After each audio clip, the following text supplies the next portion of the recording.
Let's all go to the lobby. Let's all go to the lobby. Let's all go to the lobby to get ourselves a treat. It's just things to eat. The popcorn can't be beat. The sparkling drinks are just dandy. The chocolate bars and the candies. Welcome back to another review from Hobbshorror. Today we're reviewing a 1959 film directed by Ray Kellogg. You might know Ray Kellogg from another movie I reviewed this month called The Killer Shrews. This gets a 3.6 in IMDb and it's an hour and 14 minutes long. We're talking about the giant Gila monster. Now, if you ever want to watch or do a watch-along party, I'll put the link in the description. The boys over at the Midnight Society did a watch-along for the giant Gila monster. That was pretty entertaining.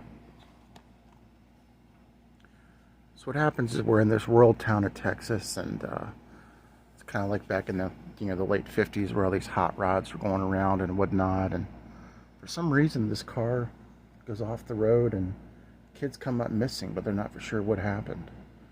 So the sheriff and all the friends in the town are trying to look for the kids and not for sure what happened. Did they go and elope? Did they go and get married? What happened to the kids? So basically at this point in the game they're trying to figure out what's happening. All of a sudden more cars start coming up missing as they're driving along the road. More and more kids, people are coming up missing. So, the young kids at the high schools and colleges and stuff are starting to get worried because a lot of them do hot rodding and there's like car clubs, and, the sheriff is trying to explain to some of the missing people's parents what's going on. So they're all just a conspiracy. But really, what's happening is there's a giant lizard on the loose. A giant Gila monster.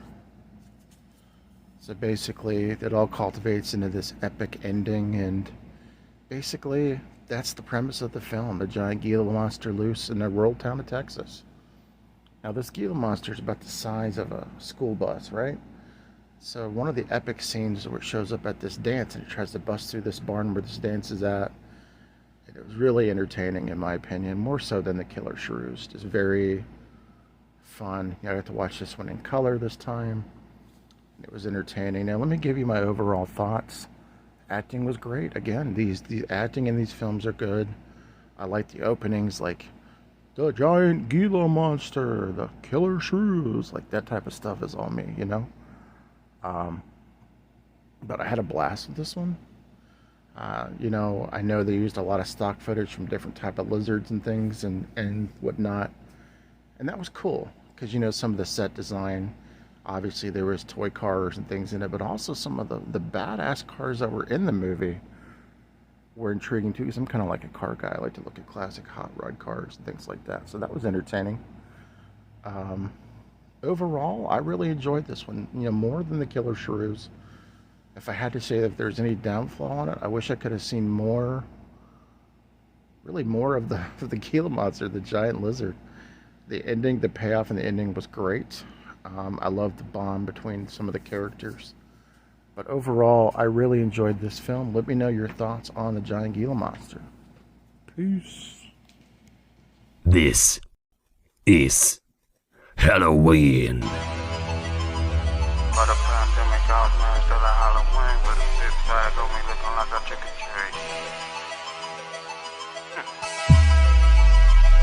Before the pandemic, I was masked up like Halloween with a big bag on me looking like I trick-or-treat. I'm lit like Christmas Eve, rolling up a Christmas tree. Say he won't smoke till his heat, he can antifreeze. Before the pandemic, I was masked up like Halloween with a big bag on me looking like I trick-or-treat. I'm lit like Christmas Eve, rolling up a Christmas tree. Say he won't smoke till his head, he can antifreeze. Big bag, big money, let the pay talk, I'm riding.